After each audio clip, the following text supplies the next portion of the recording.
అని పిలిపించుకోవడానికి అమ్మే అవ్వక్కర్లేదు, అమ్మ మనసు ఉంటే చాలా. నేను అమ్మతనం అనేది నేను అనుభవించలేదు, కానీ ఆ అమ్మతనం అనే రుచిని మాత్రం చాలా చూశాను. అందుకని నాకు ఆ అమ్మ అవ్వలేదనే ఫీల్ ఎప్పుడు రాలేదు నాకు. యాక్చువల్లీ మీరు కాల్ చేసేటప్పటికి మా టీఎన్ఆర్ చనిపోయి 1 year అయింది ఇక్కడ. అక్కడికి వెళ్ళాం అందరం, కానీ మీ కాల్ రావడం నాకు చాలా సంతోషం. అమ్మయ్య, టీఎన్ఆర్ గురించి వచ్చింది కాబట్టి మన కొరటాల శివ గారిని మహేష్ బాబు మూవీకి జయలలితని స్పీకర్గా ఎలాగ వేశారండి, ఆవిడ వ్యాంప్ వేషాలు వేశారు, ఆవిడకి జనాల్లో ఒక రకమైన ఇమేజ్ ఉంది కదా అంటే అనేసి నాకు ఒక ఫీల్ వచ్చేసింది. కానీ ఒకటండి, ఒక సినిమాలో ఒక క్యారెక్టర్ మనం ప్లే చేసినంత మాత్రాన, ఒక వేషం వేసినంత మాత్రాన అదే వేషం నెక్స్ట్ సినిమాకి అలాంటి క్యారెక్టర్ వస్తే మళ్ళీ అదే క్యారెక్టర్ చేసిన పర్సన్ గుర్తుకు రావడం అనేది నిజంగా బాధాకరం. దాని గురించి మాట్లాడుకున్న కంఠశోష, టైం వేస్ట్ మనకి. ఫస్ట్ నాన్నగారు చేసుకున్న అమ్మ కానీ తర్వాత చేసుకున్నవి కానీ ఎప్పుడైనా మీకు అసలు ఏమైనా చెప్పిన సందర్భం ఏదైనా ఉందా? అంటే ఇలా కాదు, ఇలా ఉండు, నువ్వు అమ్మాయి పద్ధతి.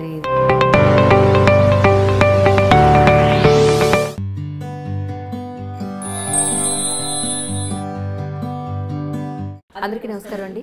ఈనాటి ఈ కార్యక్రమంలో మదర్స్ డే సందర్భంగా జయలలిత గారికి నేను ఫోన్ చేసి, జయలలిత గారు మీ ఫుల్ ఇంటర్వ్యూ అడిగాను, అది ఎలాగో మీరు ఇవ్వనన్నారు, కనీసం అమ్మ గురించి నాకు ఒక 15 నిమిషాలు ఇంటర్వ్యూ ఇవ్వండి అని రిక్వెస్ట్ చేస్తే నిజంగా పెద్ద మనసు చేసుకుని ఒప్పుకున్నందుకు thank you so much ma'am. Really thank you. చిన్నదానికి నీకు నమస్కారం పెట్టుకో. అయ్యో లేదు లేదు, నేను మిమ్మల్ని ఎప్పుడు చూసినా స్వచ్ఛమైన నవ్వు, మానసికంగా ఆ బలం అదంతా మీ కళ్ళల్లో మీ నవ్వులో కనపడుతూ ఉంటుంది. Thank you. నాకు మదర్స్ డే అని అనగానే ఫస్ట్ గుర్తొచ్చింది మీరే. మీతో ఒక్క పాయింట్ తీసుకోవాలి ఖచ్చితంగా. You are such a great mother అనిపిస్తుంటుంది. అమ్మ అని పిలిపించుకోవడానికి అమ్మే అవ్వక్కర్లేదు, అమ్మ మనసు ఉంటే చాలా, అది మీకు ఉంది. అది బాగా చెప్పారు. ఇప్పుడే నేను మనసులో అనుకుంటున్నాను. నేను అమ్మతనం అనేది నేను అనుభవించలేదు, కానీ ఆ అమ్మతనం అనే రుచిని మాత్రం చాలా చూశాను. మన చక్రీ సాంగ్ లాగా జగమంత కుటుంబం నాది, ఏకాకి జీవితం నాదని ఎంతమంది నా సీరియల్ పిల్లలు నిజంగా నాకు కొడుకులుగా యాక్ట్ చేసిన వాళ్ళు కానీ, కూతుళ్ళుగా యాక్ట్ చేసిన వాళ్ళు కానీ ఎక్కువ జెంట్సే ఎక్కువ అటాచ్ అవుతారు. అమ్మాయిలు అప్పుడప్పుడు పలకరిస్తారు, కానీ అమ్మ అమ్మ అనేసి వీళ్ళు ఎక్కువ ఇంకా వచ్చి చూడడం కానీ, నేను కాల్ లిఫ్ట్ చేయకపోతే ఏమైపోయిందో అమ్మకనేసి, లేకపోతే నా గురించి ఏమన్నా బ్యాడ్ డ్రీమ్ వస్తే అమ్మ ఇలా కల వచ్చింది, నువ్వు బాగున్నావా అని వచ్చి చూడడం కానీ డైలీ ఇది జరుగుతుంది. అందుకని నాకు ఆ అమ్మ అవ్వలేదనే ఫీల్ ఎప్పుడు రాలేదు నాకు. ఇంకొక విషయం ఏంటంటే అమ్మ అవ్వలేదని ఒక రకంగా సంతోషిస్తాను కూడా. ఇప్పుడు సోకాళ్ళ అమ్మల్ని అందరినీ చూస్తూ వాళ్ళు అనుభవించే ఒక చేదు సంఘటనలు కానీ, పిల్లల గురించి ఆ తీపి సంఘటనలు అనేవి కొన్ని ఉంటున్నాయి, వాటిని ఓవర్కమ్ చేస్తూ చేదు సంఘటనలు ఎక్కువ ఉంటున్నాయి. నా ఇంట్లో కూడా నేను చూశాను, నా అక్కలు కానీ వదినలు కానీ అలా అన్నీ నేను చూశాను. సో అందుకని పర్లేదులే, పిల్లలు లేకపోతే ఏమైంది అని, అబ్బా నాకు పిల్ల ఉంటే బాగుండు అని ఎప్పుడు నాకు రాలా. అన్నపూర్ణమ్మ గారు ఎప్పుడు చెప్తూ ఉండేది, ఒక బిడ్డను పెంచుకో, వీళ్ళంతా నీ వాళ్ళు కాదు, పెంచుకుంటే మాత్రం నా బిడ్డ అవుతుందా, అవ్వడం లేదు కదా, నాకు అవసరం లేదమ్మా అన్న. ఇప్పుడు నువ్వు వయసులో ఉన్నావు కాబట్టి నీకు అనిపించదు, కొంచెం వయసు అయిన తర్వాత అరే నాకు ఒక తోడు ఉంటే బాగుండే, నాకు ఒక బిడ్డ ఉంటే బాగుండే అని అనిపిస్తుంది. అంటే ఆవిడ మాటల్లో కొంత నిజం అనిపించినా ఒక స్టేజ్లో తర్వాత కాదు అనిపించింది. మన కడుపును పుట్టిన వాళ్ళే తల్లిదండ్రులు చూడని సందర్భాలు ఎక్కడో మన ఇళ్లలో చాలా చాలా చాలా ఎన్ని హృదయ విదారకమో నిజంగా. అమ్మో, వాళ్ళందరికీ పాదాభివందనాలు చేయాలి. నిజంగా నా ఒక్క తల్లి గురించే కాదు, ప్రపంచంలో ఉన్న తల్లులందరి గురించి కూడా ఏదో ఒకటి మాట్లాడాలని నువ్వు మదర్స్ డే అన్న వెంటనే స్పందించి, ఇవాళ మార్నింగ్ కూర్చుని ఉన్నాను ఆలోచిస్తూ, అరే అంజలి అడిగింది ఇద్దామా అని నేనే టక్కున ఫోన్ చేశాను. ఇవాళ కుదురుతుంది, నా పంట పండింది అనుకున్నా మీ దగ్గర నుంచి కాల్ వచ్చేటప్పటికి. యాక్చువల్లీ మీరు కాల్ చేసేటప్పటికి ఈవేళ మా టీఎన్ఆర్ చనిపోయి 1 year అయింది కరెక్ట్గా. అక్కడికి వెళ్ళాం అందరం, కానీ మీ కాల్ రావడం నాకు చాలా సంతోషం. అమ్మయ్య, ఎన్నాళ్ళకి ఎప్పటి నుంచో ఎదురు చూస్తాను ఒక ఫోన్ కాల్ నాకు ఈరోజు వచ్చింది. అదే టీఎన్ఆర్ గురించి వచ్చింది కాబట్టి మన కొరటాల శివ గారిని మహేష్ బాబు మూవీకి ఇంటర్వ్యూ చేస్తూ జయలలితని స్పీకర్గా ఎలాగ వేశారండి, ఆవిడ వ్యాంప్ వేషాలు వేశారు, ఆవిడకి జనాల్లో ఒక రకమైన ఇమేజ్ ఉంది కదా అంటే ఆయన దాన్ని ఖండిస్తూ తను చీర కట్టులో నాకు అమ్మతనం కనిపిస్తుంది అని చెప్పారు. అస్సలు నిజంగా నాకు అదేదో సక్సెస్ మీట్ ఫంక్షన్లోనే వెళ్ళిపోయి నేను మళ్ళీ జన్మంటూ ఉంటే నాకు కొరటాల శివ గారు నా కడుపున బిడ్డగా జన్మించాలి అనేసి నాకు ఒక ఫీల్ వచ్చేసింది. అంత చక్కగా ఏ డైరెక్టర్, నన్ను డైరెక్టర్స్ అందరూ మంచిగానే చూశారు, మన అమ్మాయి మన జయలలిత బాగా చేస్తుందని. కానీ నాలో ఒక అమ్మతనం కనిపించింది అని చెప్పింది కొరటాల శివ గారు. నిజంగా ఆయనకు హృదయపూర్వక నమస్కారాలు తెలియజేసుకుంటున్నాను. ఈ సందర్భంగా టీఎన్ఆర్ గుర్తుకు వస్తే ఆయన మంచి క్వశ్చన్ అడిగాడు అనిపించింది. ఆయన అడగడం వల్ల ఆయన నా గురించి అంత ఎలివేట్ చేసి మాట్లాడారు. సో అది నాకు ప్లస్ పాయింట్ అయింది. అప్పటిదాకా నన్ను బోరింగ్ పాప అంటున్న వాళ్ళు దాంతో మేడం స్పీకర్ అని పిలవడం స్టార్ట్ చేశారు. క్యారెక్టర్స్ ఏమీ రాలేదు, బట్ నా ఇమేజ్ అయితే మార్చింది. నా ఘనత ఆయనకే దక్కింది. కరెక్ట్ అది. కానీ ఒకటండి, ఒక సినిమాలో ఒక క్యారెక్టర్ మనం ప్లే చేసినంత మాత్రాన, ఒక వేషం వేసినంత మాత్రాన అదే వేషం నెక్స్ట్ సినిమాకి అలాంటి క్యారెక్టర్ వస్తే మళ్ళీ అదే క్యారెక్టర్ చేసిన పర్సన్ గుర్తుకు రావడం అనేది నిజంగా బాధాకరం. ఇప్పుడు అలాగే ఉంది. దాని గురించి మాట్లాడుకున్న కంఠశోష, టైం వేస్ట్ మనకి. పాతకాలంలో గిరిజ గారు, రమాప్రభ గారు, ఎంతమంది కామెడీ ఆర్టిస్టులు, నాగేశ్వరరావు గారు, రామారావు గారు వాళ్ళతోటి హీరోయిన్స్ చేయలేదు. అప్పుడు ఉన్న గట్స్ ఇప్పుడు డైరెక్టర్స్కి లేవా అనిపిస్తుంది. అట్లా హీరోయిన్స్ కూడా వద్దు, మదర్ క్యారెక్టర్, మంచి మదర్ క్యారెక్టర్ ఇవ్వండి అంటే కూడా ఎవరు ధైర్యం చేయడల్లా. సోకాల్డ్ మన చలపతిరావు గారికి, గిరిబాబు గారికి వాళ్ళు అన్ని రేపులు చేసిన విలన్స్ అయినా కూడా వాళ్ళకు ఒక మంచి తండ్రి స్థానం ఇచ్చి వాళ్ళు ఎంతో షైన్ అయ్యారు. అలాగా లేడీస్ని ఎందుకు చూడలేరు, వీళ్ళ అభిప్రాయమా, నిజంగానే జనాలు చూడరా, ఎవరైనా ఇచ్చి చూస్తే తెలుస్తుంది కదా అనుకుంటా. గ్రహణం చేశాను, మంచి క్యారెక్టర్ వస్తుంది అనుకున్నాను, రానేలేదు. దాని తర్వాత నాకు ఇంద్రగంటి గారే నాకు మంచి క్యారెక్టర్ ఇవ్వలేదు. ఎప్పుడు ఆయన దెప్పి పొడుస్తూ ఉంటాను. ఆయన ఇంటర్వ్యూ చూసినా పర్వాలేదు, ఏమండి అంత మంచి క్యారెక్టర్ చేయించారు గ్రహణంలో, తర్వాత నేను ఏ క్యారెక్టర్కి పనికిరాని అనిపించింది అంటే ఆయన ఒకటే ఒక మాట అన్నారు, అమ్మ నీకు ఆ స్థాయి క్యారెక్టర్ నేను ఇవ్వగలిగితే, అలాంటివి ఇప్పుడు సబ్జెక్ట్స్లో లేవు, నేను ఇస్తే అలా ఇవ్వాలి, లేకపోతే ఏదో ఒకటిలే మన జయలలిత గ్రహణంలో చేశారు కదా అని ఏది పడితే అది ఇవ్వలేని అన్నారు. ఇంకా ఆయన సంస్కారానికి ఒక నమస్కారం. ఇంకా అలా అన్నప్పుడు మనం ఏం చెప్పలేం కదా. కానీ ఒక డైరెక్టరు తలుచుకుంటే కనుక అంతకుముందు ఎలాంటి క్యారెక్టర్స్ చేసినా కూడా తను ఈ వ్యక్తికి ఈ క్యారెక్టర్ చేయించాలి అని అనుకుంటే ఆ సత్తా వాళ్ళలో ఉంటే డెఫినెట్గా అలాంటి అవుట్కమ్ వాళ్ళు తీసుకోగలుగుతారు. ఉన్నా కూడా ఈ చుట్టుపక్కల ఉన్న వాళ్ళు కొంతమంది డైరెక్టర్స్ మాటే వింటారు, ప్రొడ్యూసర్స్ కానీ హీరోస్ కానీ. ఇక వాళ్ళ గురించి వీళ్ళు సఫర్ అవ్వలేరు కదా, మనకేదో ఇవ్వాలి, మనకేదో చెయ్యాలి, మనకేదో లైఫ్ ఇవ్వాలని. అంతే, అడ్జస్ట్మెంట్ లైఫ్ అంతా అడ్జస్ట్మెంట్. అలాగే. అమ్మ పేరేంటండి? అమ్మ పేరు సుశీల. ఓకే, ఎందుకంటే నాన్నగారి గురించే మీరు 1-2 ఇంటర్వ్యూలో చెప్పడం జరిగింది. యాక్చువల్లీ అమ్మ అసలు చాలా ఏమీ తెలియదు ఆవిడకి. నాన్న తీసుకొచ్చి పెడితే మాకు వండి పెట్టడం, జడలేసి స్కూల్కి పంపించడం, ఏమీ చదువుకోలేదు, చాలా అమాయకురాలు. అసలు ఏమీ అమ్మ ఒక గైడ్, అమ్మ ఒక టీచర్ అంటారు కదా, అలా కూడా ఏమీ లేదు ఆవిడ. ఆవిడ చెప్పు చేతల్లో పెరగలేదనే చెప్పాలి. మేము మా ఇష్టానికే మేము పెరిగాం. అయితే తల్లిదండ్రుల మాట వింటూ పెరిగాము. ఇది చేయండి అమ్మా అని చెప్పేవారు, అంతే, చదువుకోండి చక్కగా. డాన్స్ అంటారా, అక్కకి నేర్పిస్తున్నప్పుడు నాకు ఆ డాన్స్ ఇష్టమై నేను చేస్తానని ఏడిస్తే మా అమ్మగారు వచ్చి, ఇంత చిన్న వయసులో ఏమొస్తుంది డాన్స్ దీనికంటే, మా మాస్టర్ గారు చింతా రాధాకృష్ణమూర్తి గారు, లేదమ్మా నేను నేర్పిస్తాను, అసలు పిల్లలకి అలాంటి ఇంట్రెస్ట్ ఉండడమే చాలా అరుదు, నేను నేర్పిస్తాను, మీరేమి వర్రీ అవ్వకండి అని చెప్పి ఆయన నాకు నేర్పించారనమాట. అలా ఏది చదవమని కానీ నేర్చుకోమని కానీ ఇది చేయండి అది చేయండి అని కానీ చిన్నప్పటి నుంచి లేవు, అసలు కట్టుబాట్లు లేవు మాకు. పెంచారంతే, మంచి భోజనం పెట్టి మంచి బట్ట ఇచ్చి కావలసిన చదువు చెప్పించి, నాన్నకి మాత్రం నన్ను ఒక పెద్ద డాన్సర్గా చేయాలని, పెద్ద హీరోయిన్ చేయాలని. ఆయనకి అందరూ సినిమా వాళ్ళు ఫ్రెండ్స్, సావిత్రి గారు, జగ్గయ్య గారు, రాజబాబు గారు గుంటూరులో ఉన్నప్పుడు మా ఇంటికి వస్తూ ఉండేవారు. అటు ఇటు షూటింగ్కి వెళ్ళినప్పుడు వాళ్ళు ఆగేవాళ్ళు. ఇంకా జనాలందరూ గోడల మీద, అప్పుడు ఇల్లు అంతా మామూలు ఇల్లు, మిడిల్ క్లాస్ ఇల్లు. అలా మేము చెన్నై సెలవులకి డాన్స్ నేర్చుకోవడానికి వెళ్ళడం, సత్యం గారి దగ్గరికి, చిన్న సత్యం గారి దగ్గరికి.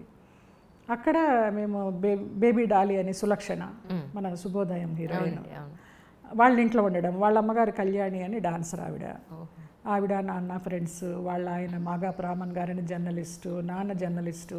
అలా ఆ వాతావరణం చూసి చూసి నా పర్సనాలిటీ, నా కలరు చూసి దీన్ని హీరోయిన్ చేయాలి అనేసి నా డాన్స్ ప్రోగ్రామ్స్కి ఎంతమంది ఆఫీసర్స్ వాళ్ళు పెద్ద పెద్ద కుటుంబాలు వచ్చి డాన్స్ అయిపోయిన తర్వాత బ్యాక్ స్టేజ్కి వచ్చి ఆ అమ్మాయికి మేము పెళ్లి చేసుకుంటాము, మాకు ఇవ్వండి, మా ఫ్యామిలీలో ఇవ్వండి అంటే హార్ట్ టు అసలు పెళ్ళే చేయను, ఆ అమ్మాయి ఒక డాన్సరో హీరోయిన్ అవ్వాలని అలాగా నన్ను డిగ్రీ అయిన తర్వాత ఈ లైన్లోకి తీసుకొచ్చారు.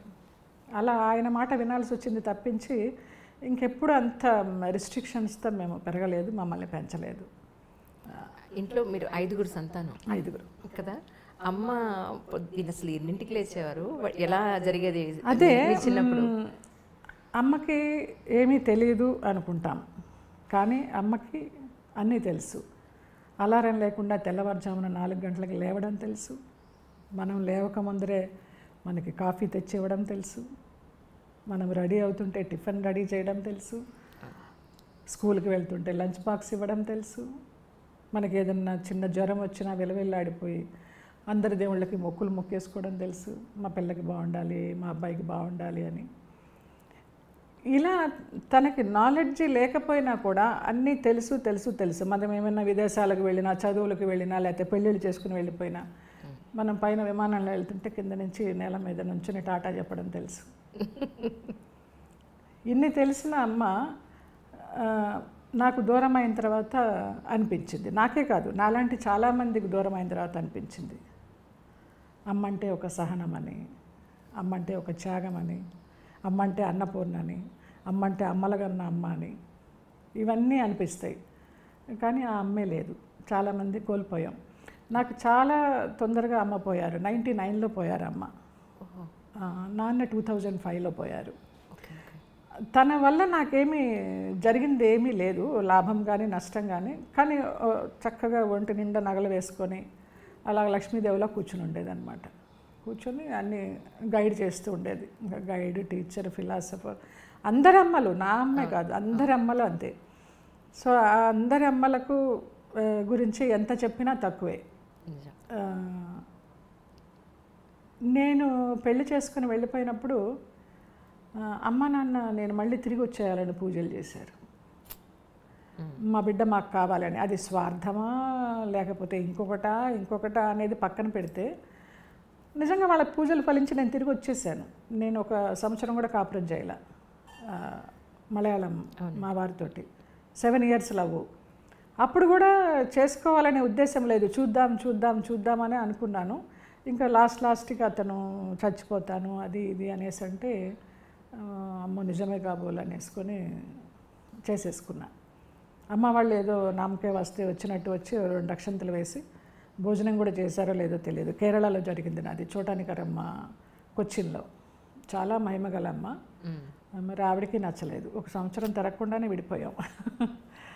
అలా వాళ్ళు కూడా పూజలు చేశారట, చెప్పారు వచ్చాక, మా పూజలు ఫలించాయి నువ్వు తిరిగి వచ్చావని. అప్పుడు నేను సంతోషించాలా విచారపడాలా నాకేం అర్థం కాల.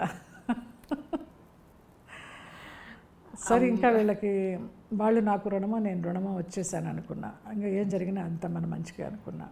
ఆ టైంలో 7 years లవ్ ఇలాగైపోయింది ఏంటి, చాలా స్టేట్మెంట్స్ ఇచ్చేసి కళ్యాణం వచ్చినా కక్కొచ్చినా ఆగదనేసి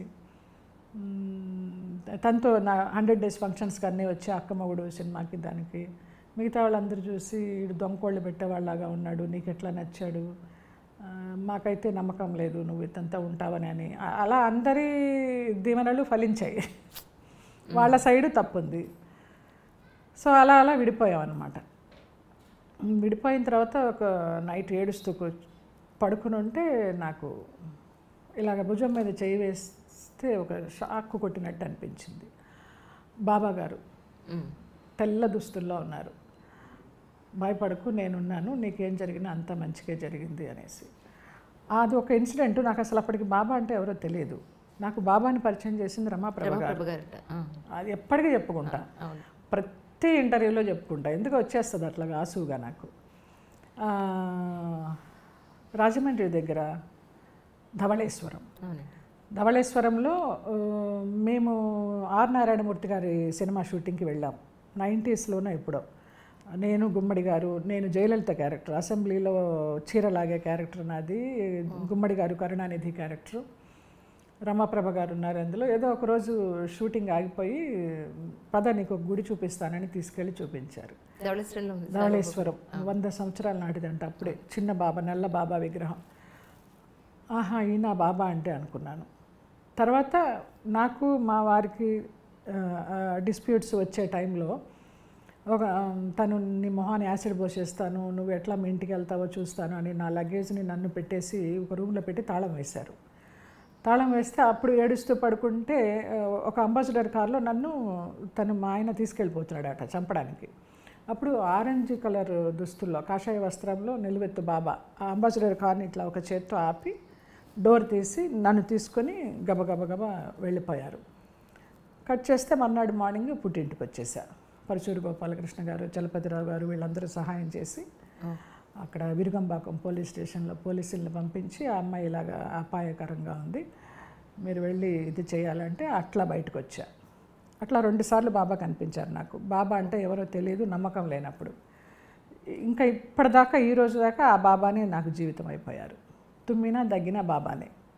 ఏమైనా చేయాలంటే చిట్లు రాస్తా, ఆయన దగ్గర వేస్తా, చేయనా వద్దా, వెళ్ళనా వద్దా, ఏదొస్తే అది అనుసరిస్తా.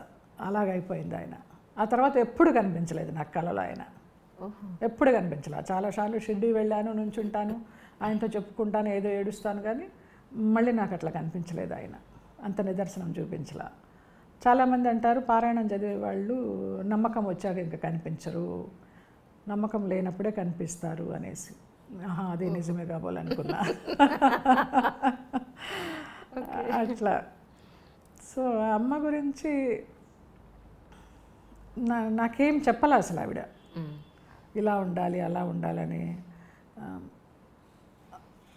లోయర్ మిడిల్ క్లాస్ మామూలుగానే పెరిగాము, ఏమి పెద్ద కోరికలు లేకుండా. అలాగనే సినిమాల్లోకి వచ్చిన తర్వాత కూడా నేను సంపాదిస్తూ ఉంటే, నేను ఏదైనా నగ కొనుక్కుంటే నాకు కూడా ఆ నగ కొనిపెట్టు, నేను ఏదైనా చీర కొనుక్కుంటే నాకు కూడా ఆ చీర కొనిపెట్టు అని అట్లా చిన్నపిల్లలాగా నాతోటి. అమ్మ సెకండ్ వైఫ్ నాన్నకి. సో ఫస్ట్ వైఫ్ లలిత అని. నేను పుట్టాక ఆవిడ పేరు నాకు పెట్టారు నాన్న, లలిత అని. తర్వాత స్కూల్లో వేసేటప్పుడు 1వ తరగతిలో, అంతకు ముందరే కొంచెం ఊహ తెలిసి తెలియని టైంలో కథానాయకుడి సినిమా చూశాను నేను, బళ్ళో చేరక ముందర. ఎన్టీ రామారావు గారు, జయలలిత గారు. సో బళ్ళో వేయడానికి వెళ్ళినప్పుడు ఏంటమ్మా నీ పేరు అంటే, నాన్న లలిత అని చెప్పబోతుంటే జయలలిత అని చెప్పేసా. ఓహో, 6వ సంవత్సరం. ఓకే, అలాగే జయలలిత అయిపోయా 1వ తరగతి నుంచి.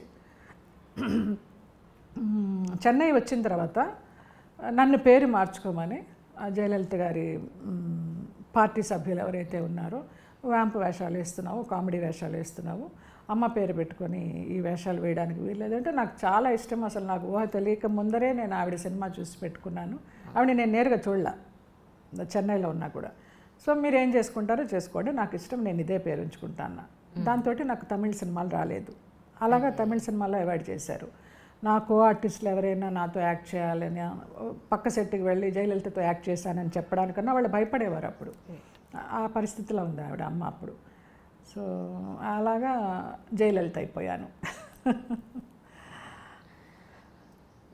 అంటే మీ పెళ్ళప్పుడు కానీ తర్వాత, మీ పెళ్ళి తర్వాత మళ్ళీ మీరు అమ్మవాడితో కలిసి ఉన్నప్పుడు కానీ, అప్పుడుగా అంటే మా ఫస్ట్ నాన్నగారు చేసుకున్న అమ్మ కానీ తర్వాత చేసుకున్న వీరు కానీ ఎప్పుడైనా మీకు అసలు ఏమైనా చెప్పిన సందర్భం ఏదైనా ఉందా? అంటే ఇలా కాదు, ఇలా ఉండు, నువ్వు అమ్మాయి పద్ధతి ఇలా. అస్సలు లేదమ్మా, అస్సలు నో గైడెన్స్. అదే చెప్తున్నాను కదా, ఒక గాలికి పెరిగామని చెప్పచ్చు. అంటే చూసుకున్నారు అంతే. ఇక్కడ స్కూల్ ఇంటి దగ్గర తలదించుకొని రిక్షా ఎక్కామా, మళ్ళీ స్కూల్లో దిగామా, మళ్ళీ రిక్షా కరెక్ట్గా ఉంటుంది, మళ్ళీ ఆ రిక్షాలో ఎక్కామా వచ్చామా, అంతే తప్పించి. నాన్న నాదేశం పేపర్ రన్ చేసేవారు. 15 డేస్కి ఒకసారి వచ్చేది. మేమందరం కలిసి ఏదైనా సినిమాకి వెళితే ఫస్ట్ డే ఫస్ట్ షో చూడాలి సినిమాలు ఏవైనా. మధ్యలో ఎవరైనా వెనకాల నుంచి ఆకతాయి వాళ్ళు ఏమైనా ఇలా గోకినా, కాలు సీటు మీద పెట్టినా, మేము ఇట్లా వెనక్కి తిరిగి చూసామంటే ఈయనకి డౌట్ వచ్చేసేది. ఏమైందంటే ఇలాగ చేస్తున్నారంటే పదండి అని సగం సినిమా నుంచి వెళ్ళిపోయేవాళ్ళం. అట్లా జరిగిన సందర్భాలు తప్పించి మమ్మల్ని మీరు ఇలా ఉండాలి ఇలా ఉండాలని రిస్ట్రిక్షన్తో పెంచింది కానీ, ఒక గైడెన్స్ ఇచ్చి పంపించింది కానీ ఇదే చదవాలి, ఇది అవ్వాలి, ఇది అవ్వాలి అని చెప్పింది, కానీ ఏమీ లేదు. ఒక్క మా నాన్నగారే నా విషయంలో నువ్వు డాన్సర్ అవ్వాలి, అది నా కోరిక అని చెప్పారు. ఆయన కోరిక తీరింది. కానీ యాక్టింగ్ సైడ్ వచ్చినప్పుడు కూడా అమ్మ వద్దు ఆడపిల్ల అనలేదు అసలు. ఏం మాట్లాడదు ఆవిడ. తన అమాయకత్వమా, లేకపోతే తెలియనితనమా, లేకపోతే ఆ భర్త అడుగుజాడల్లో నడవాలా, ఏమైనా అనుకోండి, అలా జరిగింది. ఇప్పుడు జనరల్గా మనకు పెళ్ళైన తర్వాత లేదా కొంత మెచ్యూరిటీ వచ్చిన తర్వాత ఇంట్లో వంట కానీ, క్లీనింగ్ కానీ, లేకపోతే ట్రెడిషన్ కానీ, ఏదైనా పండగలు పబ్బాలు వచ్చినప్పుడు అమ్మ ఇలా చేసేది, ఇది ఇప్పుడు నేను చేయాలి అనే ట్రెడిషన్, ఏదైనా ఒక సంస్కృతి సాంప్రదాయం అమ్మ నుంచి మీరు నేర్చుకున్నదంటే ఏం చెప్తారు? ఏమీ లేదు. Is it? జీరో. నేను ఇంతవరకు వంటింట్లోకి వెళ్ళి స్టవ్ అంటించలేదు. నాకు 2 వదినలు, 2 అక్కలు, అందరం ఉమ్మడి కుటుంబం, 14 మంది చెన్నైలో ఉండేవాళ్ళం. నేను షూటింగ్లకు వెళ్ళి సంపాదిస్తూ ఉండేదాన్ని, చాలా బిజీ ఉండేదాన్ని, డాన్స్ ప్రోగ్రామ్స్ చేస్తూ బిజీగా ఉండేదాన్ని. ఎప్పుడైనా వంటింట్లోకి వెళ్ళినా కూడా నువ్వెందుకు వంటింట్లోకి వస్తావు, వెళ్ళి రెస్ట్ తీసుకునేవాళ్ళు. అసలు రేపు పొద్దున ఏదైనా అవసరం వస్తుంది, అత్తవారింటికి వెళ్ళాకో, లేకపోతే ఇది ఒంటరిగా ఉండిపోయి చేసుకోవాల్సి వచ్చిన సందర్భం వస్తుందని ఎవరూ ఆలోచించలేదు, నాకు అస్సలు లేదు. అది నేను ఒక ఏదో డబ్బు సంపాదించే యంత్రంలాగా అయిపోయినా నేను. అంత ఎఫెక్షన్స్, అంత ఎథిక్స్, వాల్యూస్, అలా అంత పరిసరాల్లో నేను పెరగల. మనకి వచ్చిన విద్య ఒకటే, వెళ్ళాలి, యాక్ట్ చేయాలి, కుటుంబాన్ని చూడాలి, అంతే. ఎవరు నాకు నేర్పించలా. ఇప్పటికి కూడా అందరూ అంటారు, ఎలాగా నువ్వు ఒక్కదానివి, ఎవరైనా నా మామయ్య కొడుకుంటాడు నాతోటి, భాస్కరు.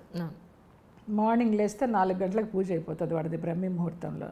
ఇక నేను ఎప్పుడు లేస్తే అప్పుడు షూటింగ్ ఉంటే పెందరాడే లేచి ఒక దండం పెట్టుకుంటాను, లేకపోతే ఎప్పుడు లేస్తే అప్పుడే దండం. పూజలు పునస్కారాలు చేయడం కానీ, చెన్నైలో ఉన్నప్పుడు బాబా హారతిలో 4 చేసేదాన్ని. చాలా చాలా పీక్లో ఉండేది భక్తి. నీరసం వచ్చి పడిపోవడాలు, ఆ తెల్లవారుజామున ఆ హారతి చేస్తుంటే, ఇంకా తర్వాత ఇది మనకి అచ్చిరాదులే అనుకుని ఒక దండం, ఏదైనా వచ్చిన 4 మంత్రాలు చదువుకుంటా. ఏమి అమ్మ ఇలా ఉండు, ఇలా ఉండు, ఇలా ఉండు అని ఏమీ చెప్పలేదమ్మ, ఏమీ నేర్పించలే. మా పాటికి మేము పెరగడమే అంతే. సో దాంతో వంట రాలేదు. చాలామంది అంటారు సన్యాసులు వంట చేసుకోరు, నిప్పు ముట్టించిన, ఏదైనా కాయగూరలు కట్ చేసిన, ఏమైనా పురుగులు అవి చేస్తాయి, అవి కూడా పాపం వాళ్ళకని అంటారు కదా. అలాగా ఒక రకంగా సన్యాసి జీవితం. ఏమీ తెలియదు నాకు. ఎప్పుడో ఒక కాలంలో కాఫీ టీ పెట్టుకున్నట్టు గుర్తు, ఇప్పుడు అవి కూడా లేదు. ఏం చేస్తావు, ఎవరు లేకపోతే ఆ భాస్కర్ కూడా ఏదైనా పని మీద వెళ్ళిపోయాడు అనుకో, లేకపోతే వాడికి ఏమైనా ఉద్యోగం వచ్చి వెళ్ళిపోయాడు, ఏం చేస్తా, స్విగ్గీలు ఉన్నాయి, ఎదురుకుండా ఉంటారు రెంట్కున్న వాళ్ళందరూ, సంధ్య అని వాళ్ళు, పైన లక్ష్మి అని, జయమ్మ అక్క అనుకుంటూ ఏమి కావాలంటే అవి తీసుకొచ్చేస్తారు పొద్దున కాఫీ దగ్గర నుంచి. ఇంకా నాకేం అవసరం, నేర్చుకునే అవసరం రాలా. ఆ లోటు కూడా నాకు తెలియదు. ఇప్పటికీ నా జీవితము వరమా శాపమా అనుకుంటా నాకే అర్థం కాదు, కన్ఫ్యూజ్. ఒక్కొక్కసారి నాకు నన్నే భుజం తట్టుకుంటా, వరమే నీ జీవితం అనేసి. నిజంగా మ్యామ్, నేను రీసెంట్గా ఒక స్వామీజీని ఇంటర్వ్యూ చేసినప్పుడు, పిల్లలు లేరని చాలా బాధపడుతూ ఉంటారు అంజలి గారు. పిల్లలు అనేది రుణం, ఎవరికైనా మన రుణం ఉంటేనే మనకి పుడతారు. మనం ఎవ్వరికీ రుణం లేము అని అనుకుంటే, మీరెవ్వరికీ ఒక్క 0.1% కూడా మీరు రుణం లేరు అనుకుంటే మీకు పిల్లలు ఉండరు, అంతే. అంతే. దానికోసం మీరు వెతుకులాట అక్కర్లేదన్నారు. అవసరం లేదు, నిజమే. అది ఎప్పటి నుంచో ఉంది కదా, రుణానుబంధ రూపేణ పశుపత్ని సుతాలయ. అవునండి, అంతే. ఇక అన్న కొడుకులు, అక్క కూతుళ్ళు, అక్కలకు అందరు కొడుకులే, అన్నకే ఆడపిల్లలు, మేనగోడళ్ళు, 2 మేనగోడళ్ళు నాకు. పెద్దన్నయ్యకి ఇద్దరు కూతుళ్ళు, రెండో అన్నయ్యకి 2 కూతుళ్ళు, పెద్దవాడికి 1 కొడుకు, అక్కకి 2 కొడుకులు, ఇంకొక అక్కకి 1 కొడుకు. అలాగందరూ మా పిల్లలే. ఇంకా కోడళ్ళు వాళ్ళందరూ కూడా బాగా చూసుకుంటారు, జయత్తయ్య అనుకుంటూ. వాళ్ళతోటే ఇంకా ఏదన్నా ఫంక్షన్స్ అంటే చెన్నై వెళితేనో వాళ్ళని చూసుకుంటూ ఉంటా. వాళ్ళకి ఏదైనా పెళ్ళిళ్ళు అయితే నాకు తోచింది ఇస్తాను, నా శక్తికి తోచింది. ఆ పిల్లలకి చదువులు చెప్పించడము. ఈ 2 మేనగోడళ్ళు అంటే బాగా పెట్టనమాట. ఇక వాళ్ళ కోసం నేను వెళ్ళిపోవడము, వాళ్ళని ఇక్కడికి పిలిపించుకోవడము, అలా చేస్తూ ఉంటా. అలా కాలక్షేపం చేస్తా. రింగ్ టోను పాట వినగానే ప్రస్తుతానికి మీ మానసిక స్థితి అదేనా అనిపించింది నాకు.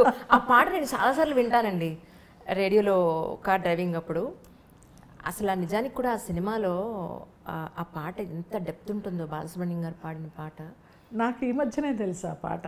నిజం విన్న తర్వాత ఇందులో ఇదని వెంటనే ఏదో పాడుతా తీయగలనే సంథింగ్ జీ సరిగమపాలోనే ఎందులోనో పాడుతుంటే వాళ్ళు విని వెంటనే వింక్ మ్యూజిక్ ఓపెన్ చేసి అది వెతికి వెంటనే దాన్ని పెట్టేసుకున్నా. ఎంత బాగుందో నిజంగా. మనకి మనమే సమాధానము, మనకి మనమే ప్రశ్న, మన సమస్యను మనమే విడగొట్టుకోవాలి. ఎవరు ఏం చేయలేరు. ఇది చెయ్యి అని సలహా ఇస్తారు, కానీ అది వినడానికి మనకి టైం సరిగా ఉండాలి. మన టైం బాగుంటే వింటాం, లేకపోతే మన స్వయంకృత అపరాధం ఏం చేయాలో అదే చేస్తాం. అది ఎంత ఇష్టమో నాకు ఆ పాట. నిజంగా అసలు ఆ సినిమాలో కూడా చాలా డెప్త్ ఉంటుంది. ఇంత మంచి పాట ఉందా ఇందులో అనుకున్నాను. కొత్త బంగారు లోకంలో. ప్లస్ ఇంకోటి ఏంటంటే ఆ పాట ఎవ్వరు విన్నా సరే వాళ్ళ జీవితానికి వాళ్ళు అన్వయం చేసుకుంటారు. అవును, అంత బాగుంటుంది పాట. అవును, ఒక మోటివేషన్ సాంగ్ అని చెప్పొచ్చు అది. ఎవరి మీద డిపెండ్ అవ్వకుండా మనకి ధైర్యం వస్తుంది. అవును, జీవితం ఇదా అనిపిస్తుంది. అన్ని రకాల భావాలు కలగలిపి వస్తాయి ఆ పాట విన్నామంటే. కానీ మీవి ఆల్మోస్ట్ అన్ని ఇంటర్వ్యూస్ చూసానండి. ఆ 4-5 అలీతో సరదాగా కానీ ఆయనతోటి 2 ప్రోగ్రాములు చేశారు మీరు. అవును, ఆ తర్వాత చేసిన ఇంటర్వ్యూస్ కానీ చెప్పినప్పుడు ఒక్కసారి మీరు క్లాసికల్ డాన్సర్ అవ్వాలనుకున్నారు, క్యారెక్టర్ ఆర్టిస్ట్ అయ్యారు. సరే, జీవితంలో ప్రతి ఒక్కళ్ళకి స్ట్రగుల్స్ ఉంటాయి. నమ్మాం, మనుషులు నాకు నమ్మకుండా ఎలా ఉంటాం, నమ్ముతాం, నష్టపోయాం. రైట్, ఇప్పుడు ప్రస్తుతానికి ప్రశాంతంగా సంతోషంగా ఉన్నారు. రైట్, వాట్ నెక్స్ట్ అంటే ఏం చెప్తారు? నేను ఎప్పుడు ఫ్యూచర్ గురించి ఆలోచించలేదమ్మా. రేపేంటి అంటారే, ఇప్పుడు ఎలా గడిచింది అప్పుడు అలాగే గడుస్తుంది. నాకు అసలు ఒక ప్లానింగ్ లేదు. ఎంతోమంది బాగా డబ్బు ఉన్నప్పుడు అక్కడ కొని పడే స్థలం, ఇక్కడ కొని పడే, ఇదిగో ఇవాళ ఎన్ని కోట్లయింది. మనకి ప్రాప్తం లేదు, అంతే. మనకి ఏది ప్రాప్తమో అదే మన దగ్గరికి వస్తుంది. మనం ఎంత ఆరాటపడినా అది ఎన్ని కోట్లున్నా అది మన దగ్గరికి రాదు. ఆ ఫిలాసఫీతో వెళ్ళిపోతూ ఉంటాను. నాకు ఆ కర్మ సిద్ధాంతాన్ని నమ్మితే హాయిగా ప్రశాంతంగా ఉంటుంది నాకు. చాలామంది ఇలాగ ఒంటరిగా ఎంతకాలం ఉంటా ఉంటారు. ఇది ఒంటరితనం కాదు, ఏకాంతం. ఏకాంతంలో ఉన్న ఆనందం అనుభవిస్తున్నానని చెప్తా నేను ఒంటరిని కాదు అని చెప్తా. సో రేపేంటనేది లేదురా, వెళ్ళిపోతుంది. నా ఆయుష్ ఉన్నంత వరకు, ఎంత ఆయుష్ ఉందో తెలీదు, ఆరోగ్యంగానే ఆనందంగానే వెళ్ళిపోతాననే ఒక పూర్తి విశ్వాసంతో బతుకుతున్నాను. అలాగే జరుగుతుందని అనుకుంటున్నాను. ఫ్యూచర్ ప్లాన్స్ అయితే ఏమీ లేవు, లగ్జరీస్ ఏమీ లేవు. ఇప్పుడు అనుకోవడానికి కూడా డబ్బు కూడా లేదు. ఉన్న ఫ్లాటే ఉంది నాకు, 2 పూట్ల తినడానికి ఉంది, ఎవరన్నా వస్తే పెట్టడానికి ఉంది. ఒక కుక్క నాకు రోజు వస్తూ ఉంటుంది ఇంటి ముందరికి. మా వాడి అలవాటు చేశాడు, భాస్కర్. అది మా ఇంట్లోనే పుట్టింది, కింద సెల్లార్లో. అది ఇప్పుడు ఇంత పెద్దదైంది. దాన్ని దత్తుడు అని పిలుస్తూ ఉంటాను నేను. వచ్చేసి కరెక్ట్గా కూర్చుంటుందమ్మా. సాయంత్రం 6 గంటలప్పుడు దీపాలు పెట్టేవేళ ఇంకా దానికి పెరుగన్నమో పాలన్నమో ఏదో ఒకటి పెట్టేసి మంచినీళ్ళు పోస్తే తాగేసి వెళ్ళిపోతుంది, అంతే. ఎంత కాలంగా జరుగుతుందో ఇది. నాకు అదొకటి చాలా విచిత్రం అనిపిస్తుంది. అది రాకపోతే చూస్తూ ఉంటా, ఇదేంటి ఇవాళ రాలేదు దత్తుడు అనుకుంటా. మా వాడిని అడుగుతా, ఏంటో దత్తుడు రాలేదంటే ఏమో ఎక్కడన్నా దొరికిందేమో దానికంటాడు. అక్కడ ఉన్నాం మీకు, అక్కడ ఉంది నిజంగా. ఏంటో చిన్న చిన్న ఆనందాలు అంతే, పెద్దగా ఏమీ లేవు. ఒక్క మానస సరోవర్ వెళ్ళాలి నా జీవితంలో కోరిక, ఒక కోరిక. చాలా వరకు యాత్రలు చేశాను. ఆ మానస సరోవర్ తీసుకెళ్లే వరకు నన్ను ఆరోగ్యంగా ఉంచు. అక్కడికి వెళ్ళిన తర్వాత నీ ఇష్టం, నీలో ఐక్యం చేసుకుంటావా, మళ్ళీ వెనక్కి పంపిస్తావా, ఇంకా ఏమన్నా రుణానుబంధం ఉంటే నీ ఇష్టం అనుకుంటా. అది ఎప్పుడు వెళ్తానో తెలీదు. నెక్స్ట్ ఇయర్ ఏదో రోడ్డు వేస్తున్నారు, చైనా నుంచి వెళ్ళక్కర్లేదు అనేదో చెప్పారు. దానికోసం కలగంటున్నా. అంతవరకు ఆరోగ్యంగా ఉంచని, అంతే. ఆరోగ్యంగా బంగారంలో ఉంటారు మీరు. రమాప్రభు గారిని మళ్ళీ కలిసారండి తర్వాత? లేదమ్మా, ఎప్పుడన్నా ఫోన్లో మాట్లాడతాను. మాట్లాడితే 3 సరిగా అంటే బాగా మాట్లాడతారు, లేకపోతే ఇక తెలిసిన విషయమే కదా, దేపి పొడుస్తారు. ఏంటి ఇంకా గుర్తున్నానా, చచ్చిపోయాను అనుకున్నానే నువ్వు ఫోన్ చేయకపోతే అంటారు. ఇంకొంచెం ఆ మాటలు వినాలంటే బాధ. సరేలే పెద్ద ఆవిడ అనిపిస్తుంది. ఎప్పుడు ప్లాన్ చేస్తున్నా మదనపల్లి వెళ్ళి చూద్దామని. నేను చిట్టిబాబు గారు వెళదాం బావా అంటూ ఉంటా. వెళదామంటారు, కానీ ఇంకా చూసే సందర్భం ఇంకా ఏమి అందరికీ కలిసి రావడం లేదు. రాళ్ళపల్లి గారికి మీకున్న అనుబంధాన్ని ఒకసారి సందర్భంగా తలుచుకుందాం అండి. ఎందుకంటే రాళ్ళపల్లి గారితో 2-3 సార్లు నేను మాట్లాడినప్పుడు ఆరోగ్యం సహకరించట్లేదమ్మా, ఈటీవీ వాళ్ళకి ఏదో వంట ప్రోగ్రామ్ చేస్తున్నాను కానీ అస్సలు కూర్చోలేకపోతున్నాను. ఎక్కువ టైము వాళ్ళకు కూడా 15 గంట కూర్చుని ఒక 5 నిమిషాలు చేసి కూర్చుంటున్నాను. ఈసారి మా జయం వచ్చినప్పుడు నేను పిలుస్తాను, మనందరం కలిసి కబుర్లు చెప్పుకుందామని 2-3 సార్లు నాతో నిజంగా వాళ్ళ ఇంటికి వెళ్ళి భోజనం చేస్తుండేదాన్ని నేను. ఈ చిట్టిబాబు గారి ఇంటికి, అన్నారు. అనంత్ ఇంటికి, రాళ్లపల్లి గారి ఇంటికి, ఆ చలపతిరావు గారు మధురానగర్లో ఉన్నప్పుడు వాళ్ళ ఇంటికి అందరం కలిసి భోజనం చేస్తూ ఉండేవాళ్ళం. వంటలన్నీ చేసుకుని చక్కగా. ఆయన జల జల అని పిలిచేవారు, జయలలితని జల అని షార్ట్ ఫామ్లో పిలిచేవారు. ఎక్కువ వంశీ గారి పిక్చర్లన్నీ కలిసి చేసాము. ఆయన బావ అంటూ ఉంటాను. ఆ కూతురుతోటే ఆయన సగం చనిపోయినట్టే లెక్క, అలాగైపోయినారు ఆయన. మంచి ఫ్యామిలీ.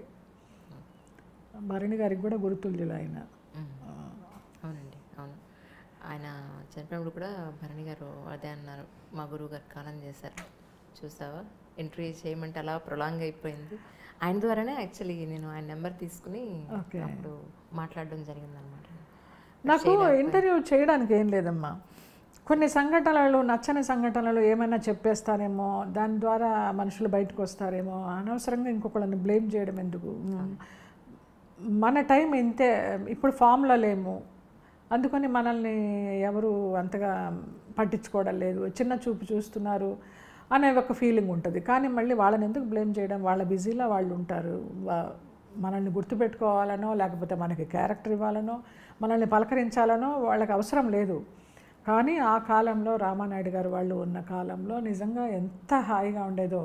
ఫోన్ చేస్తూ ఉండేవారు ఆయన, జయలలిత రాజలలిత కాసేపు కూర్చుందాము, కాఫీ తాగిపో, నాకు నిన్ను చూస్తే ఆత్మీయురాల్లాగా అనిపిస్తుంది, ఇప్పుడు వాళ్ళు ఎవరు సరిగా మాట్లాడరని. అట్లా ఏ ప్రొడ్యూసర్ అమ్మా పిలుస్తారు, స్టార్ ప్రొడ్యూసరు. ఇప్పుడు నేను మా టీవీ సీరియల్ పిల్లలే ఏదో చిన్న సినిమా తీసుకున్నారు, రుద్రం కోట అని. అయితే దానికి టైటిల్ లాంచ్ కోసం మోహన్ బాబు గారిని అడిగితే వెంటనే స్పందించి వచ్చారు. నాకు జయలలిత అంటే చాలా ఇష్టము, అమ్మాయి అంటే చాలా గౌరవం అని వచ్చారు, చేశారు. మీడియా వాళ్ళకు కూడా ఆశ్చర్యం. ఆయన వచ్చే నిమిషం దాకా నన్ను సతాయిస్తూనే ఉన్నారు, వస్తారా, నిజంగా వస్తారా అని. అదేంటండి అలాగ అడుగుతున్నారు అంత అపనమ్మకంగా, వస్తానని మాట ఇచ్చిన తర్వాత పెద్ద మనిషి మాట ఎట్లా తప్పుతారు అంటే వాళ్ళందరూ గుసగుసలు ఆడుకోవడం విని నిజంగా నాకు టెన్షన్ వచ్చి చెమటలు పట్టేసినాయి. ఏంటి రారా ఈయనని. కరెక్ట్గా దిగారు, టైంకి దిగారు ఆయన. అప్పుడు వాళ్ళందరూ కామ్ అయిపోయినారు. అయ్యో, నేను ఆ వీడియో చూసి ఆ సినిమా మీదే అనుకున్నాను నేను. కాదమ్మా, వీళ్ళు ఆ పిల్లలు నన్ను అమ్మ అమ్మ అంటూ ఉంటారు. రాము అనిల్ అనేసి డైరెక్టరు, ప్రొడ్యూసరు కమ్ హీరోస్ వాళ్ళంతా. ఇప్పుడు జానకి కలగనలేదని ఒక సీరియల్ వస్తుంది మాలో, రాసి చేస్తోంది. ఆ సీరియల్ ప్రొడ్యూసరు, డైరెక్టరు.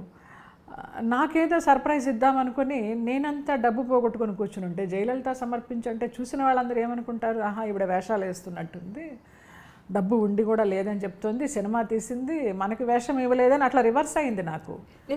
జయలలిత సమర్పించని చూడంగానే చూసాను నేను. వాళ్ళు ఏదో నేను ఆనందిస్తాను అనుకున్నారు, వాళ్ళకి పెట్టాల్సిన 4 అక్షంతలు పెట్టాను. ఏంట్రా ఈ పని, అది నేను యాక్ట్ చేశాను కాబట్టి నేను వెళ్ళి అడిగితే కొంచెం ఆ ఫేస్ వాల్యూ తోటి 35 సంవత్సరాలుగా ఇండస్ట్రీలో ఉన్నాను కదా అని ఎవరన్నా ఒప్పుకుంటారని మిమ్మల్ని వెంట పెట్టుకుని వెళ్ళి నేను మాట్లాడుతున్నాను.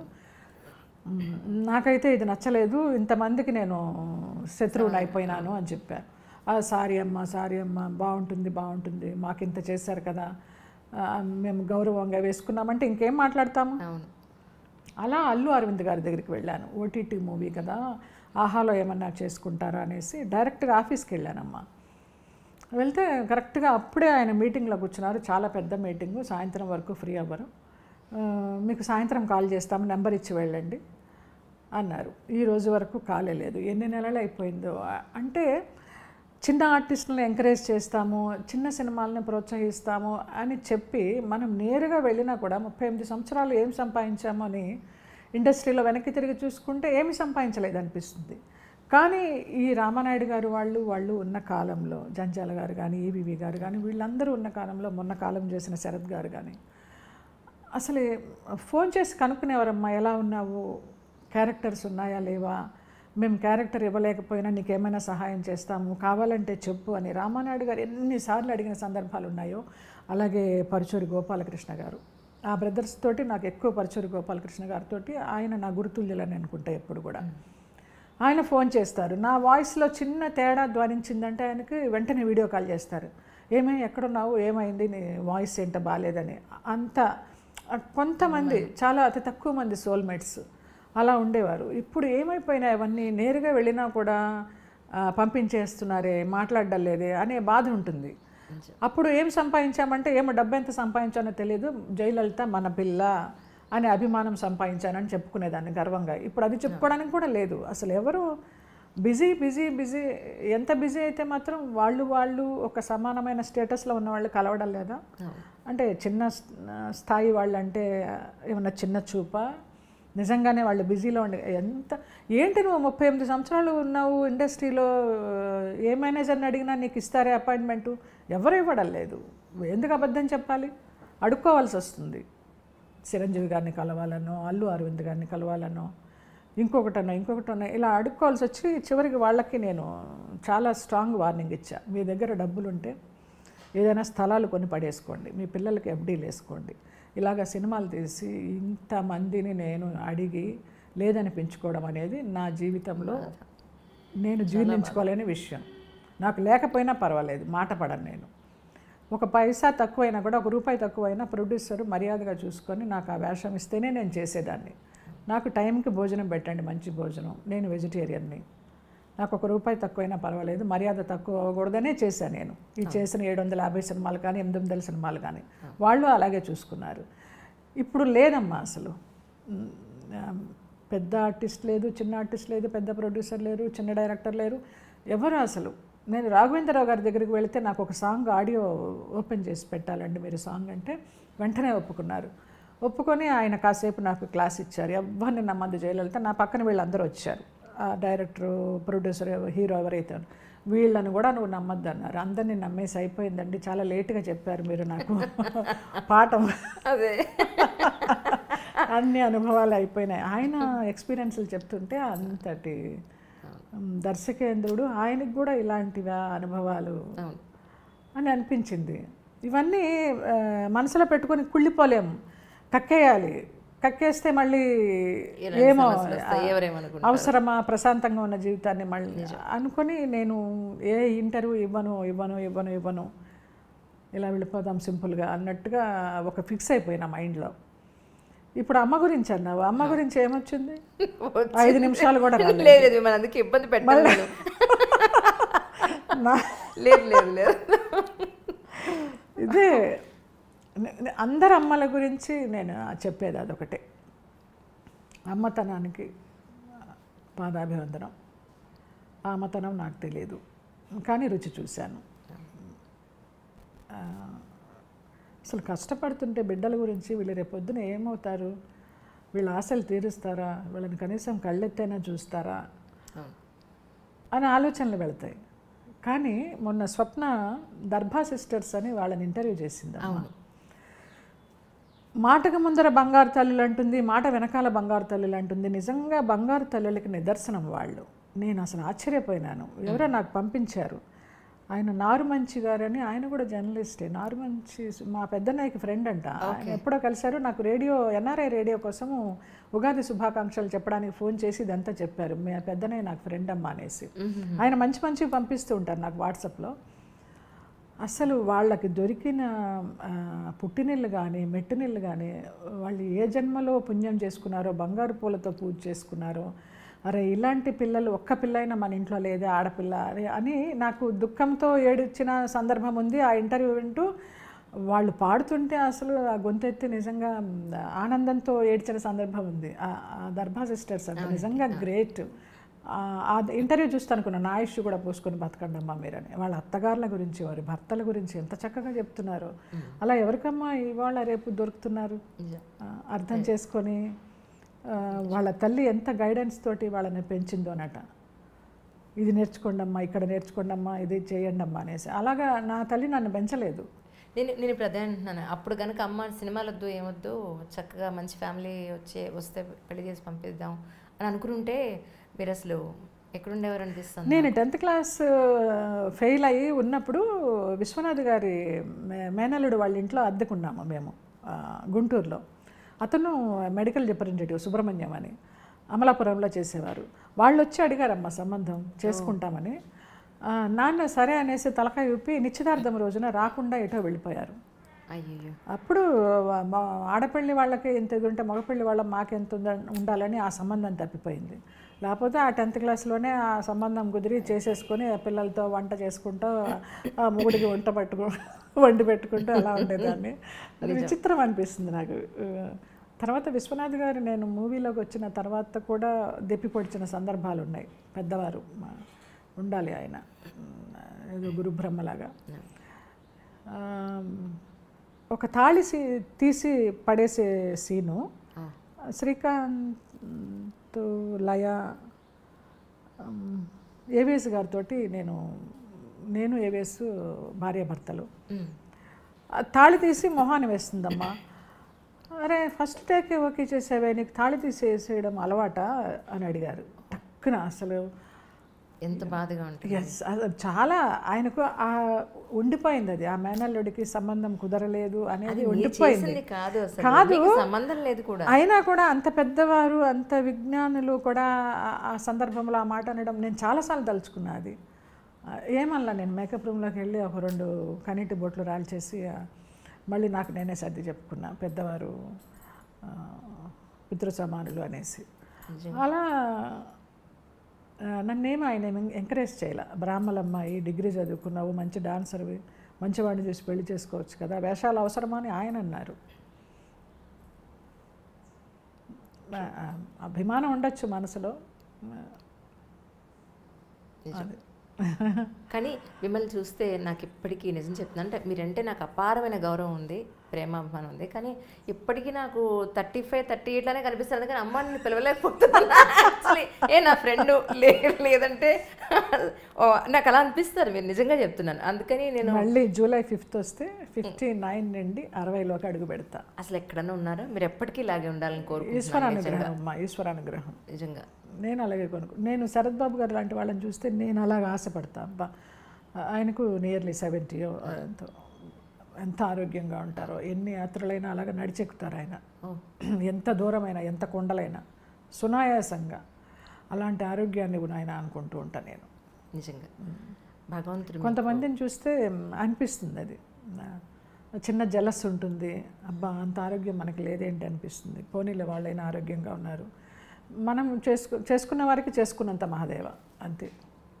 కానీ ఒక డ్యాన్స్ స్కూల్ కూడా పెట్టాలని మీరు చాలా ఆశపడిన అనుకున్నానమ్మా. అప్పుడు ఆ వ్యాంపు వేషాలు వేయడంతో పేరెంట్స్ పిల్లల్ని ఎంతవరకు పంపిస్తారో, ఈవిడేం క్లాసికల్ డాన్స్ నేర్పుతుందో, నాకు నేనే ప్రశ్న. బాలసుబ్రహ్మణ్యం గారి పాటలాగా నాకు నేనే సమాధానం. వద్దులే, మళ్ళీ వాళ్ళు ఏమన్నా అనుకుంటారు అనేసి. శోభానాయుడు గారితో బ్యాలేస్ మొదలుపెట్టాక ఈ వెంకటేశ్వర స్వామిలాగా, కృష్ణ తులాభారంలో కృష్ణుడిలాగా ఇవన్నీ వేసి నేను మేకప్ తీసేదాకా వాళ్ళకి తెలిసేది కాదు జయలలిత ఈ వేషం వేసింది అని. అది నేను ఎప్పుడు శోభానాయుడు గారిని, మేడం నాకు ఒక లేడీ గెటప్ ఇవ్వండి, ఈసారి సత్యభామ కానీ ఏదైనా పద్మావతి కానీ ఇవ్వండి అంటే ఆవిడ సస్సేమిరా, ఆవిడ ఆకలింపు చేసేసుకున్నారు ఆ క్యారెక్టర్లన్నీ. ఎప్పుడు జెంట్స్ క్యారెక్టర్లో ఇచ్చేవారు కానీ లేడీ క్యారెక్టర్స్ ఇచ్చేవారు కాదు. అది విసుగొచ్చి అంతా అయిపోయేదాకా గుర్తింపు రావడం లేదని అలా వదిలేశాను. ఇక ప్రాక్టీస్ వదిలేశాను. కొన్నాళ్ళు ఈ కరోనా టైంలో, కోవిడ్ టైంలో ఎదురుకుండా పిల్లలకి వాళ్ళకి డాన్స్ నేర్పారు, క్లాసు తీసుకునేదాన్ని. ఎదురుకుండా ఐటీ అమ్మాయి వాళ్ళంతా వచ్చి చేశారు. తర్వాత నాకు షూటింగ్స్ స్టార్ట్ అయ్యి నేను షూటింగ్స్ బిజీలో ఉన్నప్పుడు వాళ్ళు ఇంటికి రావడానికి భయపడ్డారు. మీ షూటింగ్లన్నీ తిరిగి వస్తుంది, ఎక్కడ కోవిడ్ వస్తుందో అని అట్లా మానేశారు. అలా ఆ ప్రాక్టీస్ పోయింది. అన్నీ అంతే, అన్నీ మధ్యస్థంగా ఆగిపోవడమే. విల్ పవర్ అనేది కంటిన్యూ అవడల్లా, అది ఎంత సాధన చేసినా అవడల్లా. అది ఇంకా అవుతుందా అవదా తెలీదు. కూర్చొని చేసుకుంటూ ఉంటాం మెడిటేషన్. విల్ పవర్ కావాలని, కావాలంటే కాదుగా, సాధన కూడా చేయాలి కదా. మీకుందండి, మీకుంది కాబట్టే నిజంగా ఇప్పటికీ మీరు అన్నీ తట్టుకుని ఇంత ఆ ముఖం మీద. అదైతే వాస్తవం, తట్టుకుంటా. ఏది నేను సీరియస్గా తీసుకోను. ఇప్పుడు ఇంతకాలానికి ఇన్ని ఒడిదుడుకులు చూసినా, ఎంత మోసపోయినా, అన్ని రకాలుగా చావు అనేది మాత్రం నా మైండ్లో రానేలేదు. చచ్చిపోవాలని, బ్రతికి సాధించు. ఎవరికైనా అదే చెప్తాం. నేను భరణి గారు తీసింది కూడా కీ అనే సినిమా. అవునండి. జిడ్డు కృష్ణమూర్తి గారి క్యాప్షన్. 100 చావుల కన్నా ఒక బతుకు గొప్పదో ఏదో క్యాప్షన్ ఆయన. నేను తప్పు చెప్పకూడదు, గుర్తు రావడల్లా ఇప్పుడు. అలాంటి ఒక సినిమా తీసి ఒక రైటరు, దిలీప్ అనే రైటరు ఇప్పటికీ నాకు అమ్మ అమ్మ అని పెడుతూ ఉంటాడు. నువ్వు ఎలాగ వాయిస్ మెసేజ్లు పెడతావు, అమ్మ అని అంత ఆత్మీయంగా పిలిస్తే అలాగే మీరు పెట్టిన భిక్షమ్మ ఇది, ఈ ప్రాణభిక్ష, ఇప్పుడు చిన్న చిన్న షార్ట్ ఫిలిమ్స్ చేసుకుంటూ మంచిగా పొజిషన్లో ఉన్నాడు తను. ఒక వారం ముందర చనిపోవాలనుకున్న అతను మా కీ మూవీ చూసి, ఆ షార్ట్ ఫిలిం చూసి అతను ఆ ఆలోచన నుంచి విరమించుకొని ఇప్పుడు భార్య బిడ్డలతోటి ఒక మంచి పొజిషన్లో ఉన్నాడు. ప్రతిరోజు పెడతాడు ఆయన, మీరు పెట్టిన ప్రాణం, మీరు పెట్టిన ప్రాణం అనేసి. ఏమి లేదండి, మీకు ఆయుష్ ఉంది, ఇంకా ఏదో సాధించాలి, అందుకే మిమ్మల్ని భగవంతుడు తీసుకెళ్ళలేదు అంటూ ఉంటా. అతిశయోక్తిగా ఉంటుంది ఇవన్నీ చెప్పుకుంటే. నాకు ఎల్బి శ్రీరామ్ గారు చాలా షార్ట్ ఫిల్మ్స్ తీస్తున్నారు. అవును, నేను అనుకున్నాను యాక్చువల్లీ ఆయన ఎవరెవరినో ఆర్టిస్టులను తీసుకొస్తాను. అవును, నేను కూడా మొన్న చూసానమ్మా. మీరున్నారు కదా, నన్ను ఎప్పుడు అప్రోచ్ అవ్వలేదురా. అసలు నాకు అనిపిస్తుంది ఏంటంటే ఎవరైనా సరే ఒక సినిమా తీసేటప్పుడు సోన్స్ వాళ్ళు ఉన్నారన్న విషయం మర్చిపోతారేమో, అందువల్ల గుర్తురామేమో తెలియదు. మరి నేను మొన్న ఏదో చూసా, ఏజ్కి సంబంధించిన సబ్జెక్ట్ ఏదో, అవును, ఆ ఏజ్లో బ్రేకప్ ఏంటో ఏదో చూసే, అరే ఈయన మంచి మంచిగా చేస్తున్నారే అనుకున్నాను నేను. నన్ను ఎందుకు పిలవరు, కరెక్ట్ ఇవాళ గుర్తు చేసావు. మొన్న 3 days బ్యాక్ అనుకున్నాను నేను, అదేదో చూసి ఆ వీడియో క్లిప్ యూట్యూబ్లో. మనం కూడా చేయొచ్చు కదా, చిన్న చిన్నవి బాగుంటాయి. నేను ఒకటి చేశాను, నాగబాబు గారి దగ్గర రాజా అని ఒక అబ్బాయి ఉంటాడు, వాడు ఒక వెబ్ సిరీస్ తీశాడు, 5 episodes 6 episodes. రామానాయుడు గారి ఇన్స్టిట్యూట్లో నేర్చుకున్న పిల్లలమ్మ. మొన్న డబ్బింగ్కి వెళ్ళాను, అది మోస్ట్ ఎలిజిబుల్ సింగిల్స్ ఏదో దాని పేరు. అసలు ఎంత చక్కగా తీశారో. మొన్న డబ్బింగ్ చెప్తే నేను స్టార్టింగ్ షాట్ నుంచి ఎండ్ షాట్ వరకు అబ్బాయిని మెచ్చుకుంటూనే ఉన్నా. కిరణ్ అని అతని డైరెక్టర్, ఎంత బాగా చేసావు కిరణ్, ఎంత న్యాచురల్ లైట్, ఎంత న్యాచురల్. నన్ను నేను చూసుకుంటే ఆ జయలలిత గారిని చూసుకున్నట్టు అనిపించింది నాకు, అంత న్యాచురల్గా ఉన్నా నేను. ఉంటే ఆ రాజా ఎక్కడో దుబాయ్ కంట్రీస్లో ఎక్కడో జాబ్ చేస్తున్నాడు. తను నాకు వాయిస్ మెసేజ్ పెట్టాడు, అమ్మ డబ్బింగ్ చెప్పారట, ఎలా ఉంది, మీరైతే నిర్మహమాటంగా చెప్తారు, దాచరు, నేను మళ్ళీ నేర్చుకుంటాను, తప్పుల నుంచే కదా మరి నన్ను నేర్చుకుంటానంటే అసలు ఇంత వంక పెట్టడానికి లేదు రాజా. నన్ను నేను అంత అందంగా, అంత సింపుల్గా, అంత మంచి క్యారెక్టర్లో చాలా కాలం తర్వాత చూసుకున్నాను. వాడికి తల్లిగా చేశాను నేను. అసలు నీకు చెప్పడానికి ఏమీ లేదు, నువ్వు ప్రొసీడ్ అయిపోవడమే, నువ్వు ఇంకా నీకు మంచి సబ్జెక్ట్స్ ఉంటాయని చెప్పాను. ఎంత నచ్చిందో నాకు, చాలా సాటిస్ఫాక్షన్గా అనిపించింది. అంత బాగా తీశారు అది. అస్సలు ఏమీ లేదు, ఇలా ఈ లిప్స్టిక్ కూడా వేసుకోలేదు నేను. ఇప్పుడు వచ్చేటప్పుడు మరి అంత ఫ్లాట్గా ఉంటుందని కొంచెం న్యాచురల్ బ్యూటీ. నిజం చెప్పాలంటే మీకు అసలు ఏ మేకప్ ఇష్టం లేదు. టీవీలో ఓ నగలేసేసుకోమంటారు, పడుకునేటప్పుడు కూడా నగలేసుకోవాలి, ఫుల్ మేకప్తో పడుకోవాలి. అది ఆ సీరియల్ కూడా శ్రీరామ్ నాకు చాలా కష్టకాలంలో ఉన్నప్పుడు తను నాకు మళ్ళీ చేయూతనిచ్చినట్టుగా, అమ్మ మీరు చేయాలి, ఇలా కూర్చోవద్దు ఇంట్లో, మీరు ఆలోచిస్తూ ఉంటారని చాలా అభిమానంగా పిలిచాడు ఆ పిల్లాడు. దానికి అంతే మంచి పేరు వచ్చింది. నేను తిరుపతి కానీ ఎక్కడికైనా వెళితే దర్శనానికి ఏర్పాట్లు ఉంటాయి, ఎప్పుడు అంత పెద్ద ఇన్ఫ్లుయెన్స్ ఉండదు, కానీ మామూలుగా వెళ్ళి చూడడమే అట్లా లైన్లో. ప్రేమ ఎంత మధురమో, ఆర్యవర్ధనం తల్లి అని చెప్పి నన్ను ఒక పక్కన నుంచో పెట్టేసి దేవుడు ముందర అలా చూపించారమ్మా. నాకు ఎంత ఆనందం వేసిందో నిజంగా. ఇన్ని వందల సినిమాలు చూస్తే కూడా రాని గుర్తింపు అలాగ నుంచోబెట్టి చూపిస్తే వచ్చిన వెంటనే వీడి షెడ్యూల్, డైరెక్టర్ని హక్ చేసేసుకున్నాను, శ్రీరామ్ని హక్ చేసేసుకున్నాను. ఏంటమ్మా అంటే ఆర్యవర్ధన్ తల్లి అంటే నాకు ఎంత మంచి దర్శనం లభించిందో తెలుసా అంటే వాడు కళ్ళమ్మడి నీళ్ళు తిప్పుకున్నాడు. అలాగా ఆ ఒక్క సీరియల్ చేస్తూ వచ్చానమ్మా ఇప్పటిదాకా. ఇంకేం సీరియల్స్ ఒప్పుకోవడాల. త్రినయనిలో ఏదైనా గెస్ట్గా అడుగుతారు, మంచి క్యారెక్టర్ ఎప్పుడన్నా పెద్దమ్మలాగా. మన శాంతబయటికి వరప్రసాద్ రెడ్డి గారు అయితే వీరాభిమాని ఒక కాలంలో ఆ త్రినయని సీరియల్కి. తర్వాత ఆయన తప్పప్పులు చెప్పడం స్టార్ట్ చేసేసరికి వాళ్ళందరూ ఆయనకు భయపడి ఫోన్లు అవాయిడ్ చేయడం స్టార్ట్ చేశారు, ఆయన చూడడం మానేశారు. ఎప్పుడు నన్ను తిడుతూ ఉంటారు చేసి, నువ్వు వచ్చినంతసేపు బాగుందమ్మా, నీ క్యారెక్టర్ పెంచమనమ్మా, ఆ రైటర్ ఎవరో చెప్పమ్మా, నేను రిక్వెస్ట్ చేస్తానని. అంత పెద్ద ఆయనకి ఏం అవసరమమ్మా, నీ క్యారెక్టర్ వచ్చినప్పుడల్లా పాజిటివ్గా ఉంది, బాగుందని. వాళ్ళు అదే చెప్పారు, మీ క్యారెక్టర్ వచ్చిన ఆ కాసేపు కొంచెం మాకు రేటింగ్ పెరుగుతుందండి. నిజమా అనుకున్నాను, ఎవరు చెప్పరు కదా. అంటే మీకు అందులో ఇచ్చిన క్యారెక్టర్, మీ యాక్షన్ అంతా కూడా చాలా ప్రశాంతంగా ఉంటుంది. రెగ్యులర్ సీరియల్స్లో ఉండే ఆ డ్రామా ఉండదు యాక్చువల్లీ. మూవీస్ అయితే ఏమీ రావడం లేదు నాకు, అప్రోచ్ అవ్వడానికి ఎవరు తెలియదు, ఏమీ రావడం లేదు. ఎప్పుడైనా ఇలాగ ఆ ఒక సీరియల్ రెగ్యులర్గా కంటిన్యూ చేయడం, ఆ సీరియల్ అయిపోతే కూడా ఇంకా చేయకూడదని నిర్ణయం చేసుకున్నాను. నచ్చడల్లా చాలా ఆర్టిఫిషియాలిటీ సీరియల్స్. జనాలు తిడుతూనే ఉంటారు, చూస్తూనే ఉంటారు. మంచి సినిమా, మంచి క్యారెక్టర్ వస్తే చేస్తారండి? తప్పకుండా చేస్తా. రేపేదో భీమవరంలో మూవీ తను ఆర్జీవి దగ్గర డైరెక్షన్ చేసిన అబ్బాయి, అతని పేరు దిలీప్ పోయేదో, అమ్మవారి సినిమాలో రమ్యకృష్ణ గారి లాగా ఒక క్యారెక్టర్, ఆ ఊళ్ళో ఒక భక్తురాల్లాగా ఆ క్యారెక్టర్ ఏదో అడిగారు. రేపు 6th ఎప్పుడో వెళ్తాను అనుకుంటా, అవుట్డోర్ భీమవరం. నిజంగా మీరు ఎప్పుడు ఇదే చక్కటి నవ్వుతోటి ఇలాగే ఆయుర ఆరోగ్యశ్వర్యాలతో ఉండాలి. అట్ ద సేమ్ టైం ఇంకా మంచి సినిమాలు ఇప్పుడు ఇక్కడి నుంచి మీ సెకండ్ ఇన్నింగ్స్ అన్నట్టుగా మంచి క్యారెక్టర్స్ రావాలి. నేను అసలు నీకు ఇంటర్వ్యూ ఇవ్వను అని చెప్పి రావడము, మదర్స్ డే అనేసి, మదర్కి ఒక డే అనేది లేదు, ఎప్పుడు మదర్స్ డేనే. అది పక్కన పెడితే చూద్దాం, నువ్వు అన్నట్టు నీ ఈ ఇంటర్వ్యూ చూసి ఎవరైనా ఇస్తే అంతకంటే ఐ డ్రీమ్ వారికి ధన్యవాదాలు తెలుపుకోవడానికి. నాలుగు మంది మచ్చలు ఉన్నాయి మ్యామ్, నేను అంటే జరుగుతుంది. మంచి పలుకు. మీకు చాలా మంచి క్యారెక్టర్స్, న్యాచురల్ క్యారెక్టర్స్ డెఫినెట్గా వస్తాయి. Thank you so much. God bless you. మనస్ఫూర్తిగా నేను కోరుకుంటున్నాను మీరు ఎప్పటికీ ఇలా ఈ చిరునవ్వు చెరగకుండా ఆయుర ఆరోగ్యశ్వర్యాలతో ఉండాలని మనస్ఫూర్తిగా కోరుకుంటున్నాను. నిజంగా థ్యాంక్ యూ అంజలి.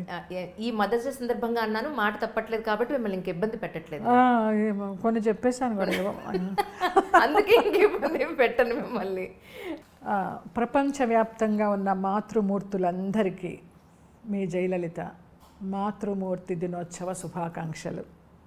తల్లులందరికీ మీ అందరికీ హ్యాట్స్ ఆఫ్. ప్రతి ఒక్క తల్లికి శిరస్సు వంచి పాదాభివందనం. Hi, this is Esha Chawla. This is Manara Chopra. Hi, this is Kartikeya. నేను డైరెక్టర్ తేజ అని. Press the bell icon for more updates. For more such videos, please subscribe to iDream. For more videos, please subscribe to iDreams. For more videos, please subscribe to iDream. And you're watching iDream Media. Please like, share and subscribe to the channel. And don't forget to subscribe to iDream. Please subscribe iDream Media. Do subscribe to iDream. Subscribe to iDream Media. Do subscribe to iDream Media. Don't forget to subscribe. Click on the button below. Don't forget to subscribe to iDream.